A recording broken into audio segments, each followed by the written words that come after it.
تو یہ بہت ہی اہم ہے. اللہ کے رسول صلی اللہ علیہ وسلم داعی تھے، منصب رسالت پر فائز تھے.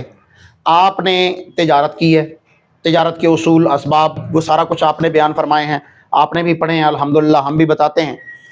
تو یہ تو کرنا افضل عمل ہے، لیکن اس کی وجہ سے جو آپ کے دینی معاملات بیک فٹ پہ چلے جاتے ہیں وہ بہت دکھ والے ہیں. بہت سارے لوگ ہیں جنہوں نے علم کا حصول کیا لیکن اس کے بعد وہ علم کو بھول گئے کیونکہ انہوں نے دنیا کو اپنے آگے رکھ لیا. خسرت دنیا میں والآخرہ، وہ دنیا میں بھی خسارہ ہے. لیکن اگر آپ اسے اعتدال کے ساتھ لے کر چلیں، جیسا کہ رسول اللہ صلی اللہ علیہ وسلم کا فرمان ہے، خیر الامور اوسطها، بہترین راستہ درمیانی راستہ ہے.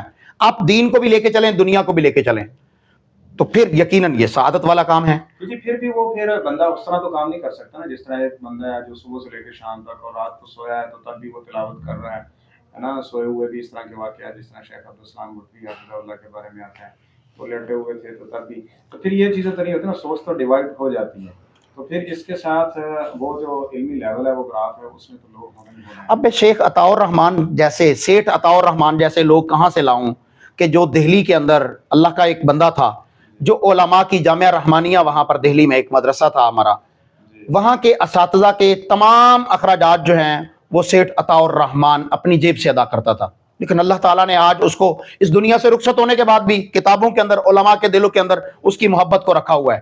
ایسے بھی لوگ آج موجود ہیں جو سیدنا عثمان غنی رضی اللہ تعالیٰ عنہ، عبد الرحمن ابن عوف رضی اللہ تعالیٰ عنہ اور دیگر بڑے صحابہ جو مخیر تھے، ان کے نقش قدم پر چلنے والے ہیں. لیکن وہ آٹے میں نمک سے بھی کم ہے.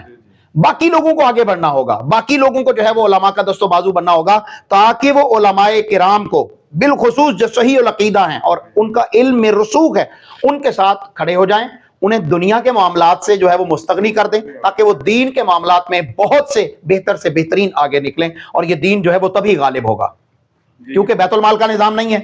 سیدنا امیر المومنین عمر رضی اللہ عنہ کے دور میں بیت المال کا نظام تھا.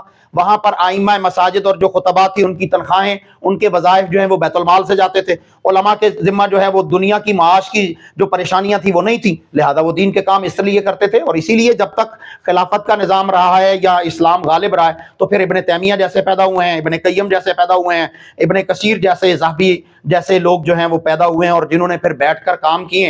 ابن حجر اسقلانی کو دیکھ لیں، اگر ان کا کام ہے تو اس کو اگر ڈیوائیڈ کیا جائے تو روزانہ کے جو ہے وہ 70 کے قریب صفحات بنتے ہیں جو انہوں نے تحریر کی ہیں. تو انہوں نے پڑھا، انہوں نے مرتب کیا، انہوں نے کس طرح معاملہ کیا. تو یہ سارے تبھی ہوتے ہیں جب آپ کے پاس مالی وسائل جو ہیں وہ وافر ہو جائیں.